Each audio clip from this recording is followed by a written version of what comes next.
கணக்கு சொன்னா புரியும் அது உனக்கு.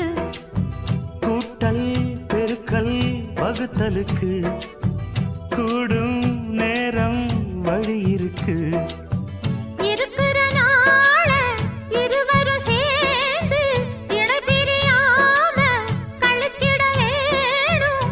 ஏதோ ஏதோ சொல்ல தோணும். அட உன்னோட உன்னான மூணாகும். அது இப்போதும் எப்போதும் தேனாகும்.